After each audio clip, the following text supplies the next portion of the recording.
青青翠竹，尽是真如；郁郁黄花，无非般若。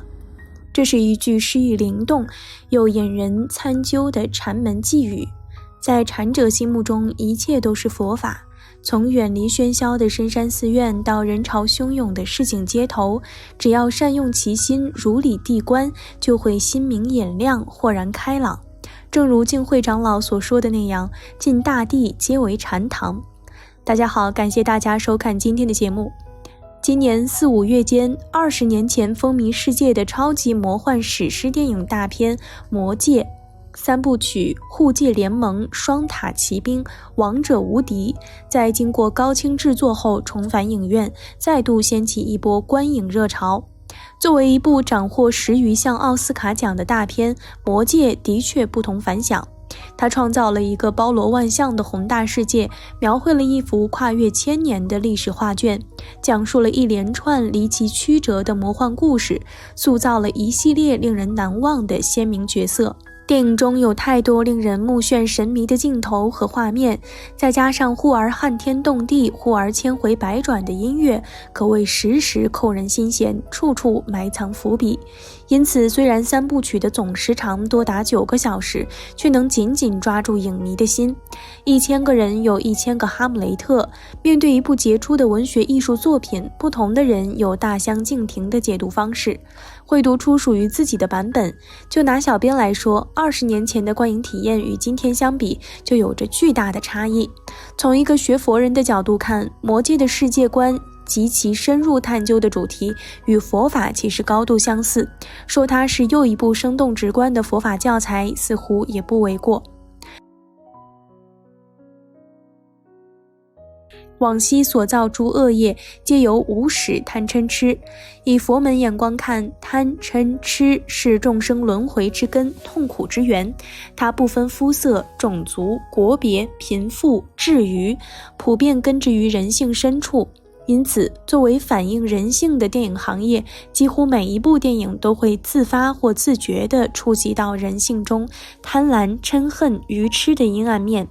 而令人惊奇的是，魔戒中形形色色的众生与佛教描述的6道众生的特征十分相似。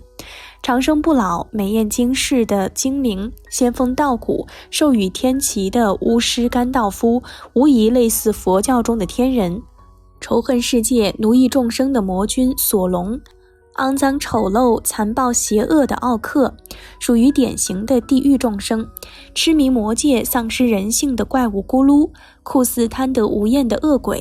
武功盖世、狂热好战的巫师萨如曼，像极了好勇斗狠的阿修罗；还有战马、坐狼、大象等畜生道众生，其主要特征是愚痴，当然那些充满人性甚至神性的骏马除外。这当中形貌差异较大的人类无疑是电影中的主角，他们中有洛汗、刚铎等中土世界各国的人类，也有在地下采矿为生的矮人，还有夏尔国身高仅及普通人1半的霍比特人。本来远古时期的6道众生井水不犯河水，相对和平地过着各自的生活。然而一枚恐怖的至尊魔戒的现身，让中土世界日益阴云密布。原来魔君索隆在他居住的魔多锻造了一枚至尊魔戒，他在其中注入了地狱般的残酷与恶意，用于统御于众、召唤于众、禁锢于众，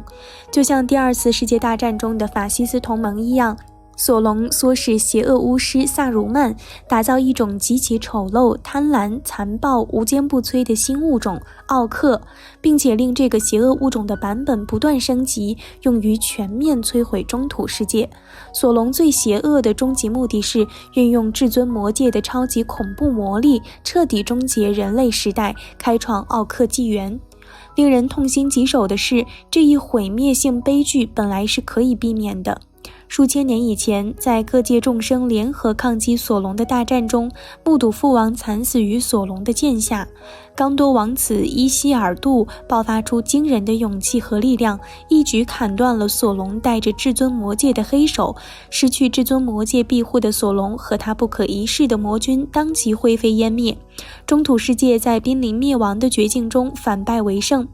按说，如果此时能果断销毁邪恶的至尊魔戒，中土世界将从此山河无恙，岁月静好，众生安乐。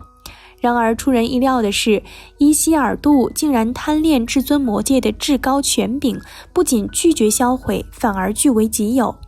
伊希尔杜这一荒唐错乱的行为，给索隆这个地狱魔君巨大的喘息机会。索隆虽然肉身已死，但因为至尊魔戒没有销毁，他得以化身不死的邪灵和巨大的魔眼，高居末日火山之巅，伺机反扑。他暗中积聚力量，一手打造庞大的魔军，一手大量收买为钱卖命的雇佣军，同时派遣一批不死的戒灵四处打探魔戒的下落，追杀魔戒的持有者。显然，这枚吞噬良知、泯灭人性的魔戒是贪嗔痴的化身和象征，它让世界危在旦夕，使人类前途渺茫。魔影笼罩下的中土世界，恐惧和绝望像瘟疫一样在空气中弥漫和传播。逃避主义、明哲保身成为精致的利己主义者们共同的选择。这样的场景很容易让人联想到第二次世界大战中的诸多荒谬往事。影片中有一个十分耐人寻味的场景，精灵王艾尔隆德召集人类、矮人、半身人、精灵、巫师等各界众生开会，希望推举一个代表，负责将至尊魔戒秘密护送到摩多的末日火山中销毁，彻底摧毁索隆那不可一世的魔力。令人不胜唏嘘的是，各界代表竟然纷纷推卸责任，争吵不休，你推我搡，乱作一团。此时出人意料的是，在一边旁听的夏尔国半身人弗洛多突然像英雄般地站起来，大声说：“我愿意。”顿时会场上那些身怀绝技却逃避责任的大神们，既内疚又钦佩，纷纷站出来表示愿与弗洛多同行。一个9人的护戒联盟迅速建立起来，至此中土世界反魔之战出现重大转折。那么面对实力薄弱、胜算极少的局面，反魔联盟是如何实现惊天逆转的呢？挫败魔君和魔戒不可一世的魔力，只能是一场与界定会相关的终极之战。虽然影片中不可能出现界定会这样的佛教名词，但本质上和逻辑上却不可能偏离这一范畴。简单梳理便可得出以下这6个关键词： 1. 无贪。佛洛多，只有无贪才能抵挡至尊魔戒的致命诱惑，这也就是为什么担当销毁魔戒这一惊天重任的不是那些神通广大的大咖大神，恰恰是身材矮小、手无缚鸡之力的半神人霍比特人佛洛多。因为相比而言，霍比特人与世无争，热爱和平，心地纯净，较少贪欲。佛洛多凭借一双赤脚走遍乱石嶙峋的群山，趟过飘满死尸的沼泽，爬上陡峭湿滑的天梯，穿越布满蛛网的隧洞，最终让魔戒落入烈焰中销毁。影片最后，阿拉贡就任刚铎国王的加冕典礼上，带领中土世界民众单膝下跪，向佛洛多为首的4个矮小的半身人致以无与伦比的崇高敬意，令人十分动容。2. 忠诚。山姆是佛洛多的挚友，忠诚的化身，在护送佛洛多销毁魔戒的艰难旅程中，无论遇到怎样的困境和挑战，无论同行的怪物咕噜怎样挑拨离间、造谣诬陷，山姆都忠诚不二，忍辱前行，对佛洛多不离不弃，成为帮助佛洛多将魔戒送至摩多销毁的关键人物。同样忠诚的反魔联盟成员还有流亡储君阿拉贡、精灵莱格拉斯、矮人吉姆利。在护戒联盟遭遇重创后，3个人一直深入抗魔前线，建立反魔联军，吸引魔军主力，掩护佛洛多销毁魔戒。3. 精进。巫师甘道夫。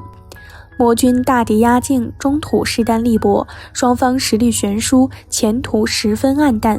面对危局，甘道夫没有像他昔日的同道萨如曼那样便捷求荣倒向魔君，而是誓死捍卫中土文明世界。足智多谋的甘道夫冲破了胁侍萨如曼的天台囚室，带领护戒联盟穿越危险的雪山及深坑。为了掩护联盟成员，他独自抵挡狰狞可怖的炎魔，在一次次永不言弃的殊死较量中，奇迹发生了。甘道夫从灰袍巫师升级到最高段位白袍巫师，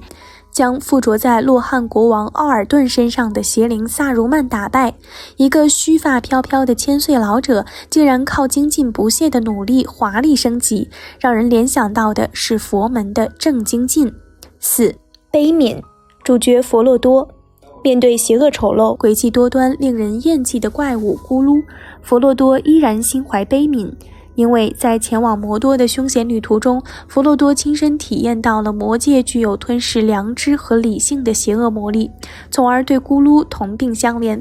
他试图让咕噜回忆自己生而为人的前世，想用信任和温暖让咕噜恢复人性和天良，还数次救咕噜的命。这样的悲悯之心体现了这样的逻辑：真正要消灭的敌人是贪嗔痴，而不是消灭生命。5. 自强。洛汗公主伊尔温这部大片中描述了一位中土世界的花木兰，她身为洛汗国王的侄女，却没有公主的傲慢冷漠。她貌美如花，却不屑于靠颜值上位争宠。她平日苦练剑术，战时英勇上阵杀敌。关键时刻，伊尔温用自己的利剑杀死了最凶残的戒灵纳兹古尔，正可谓众生皆有佛性，修行不分男女。6. 担当。阿拉贡因为惧怕祖先伊希尔杜霸占至尊魔戒的原罪在自己身上重演，面对魔君的嚣张气焰，阿拉贡曾经选择逃避，常年四处流亡。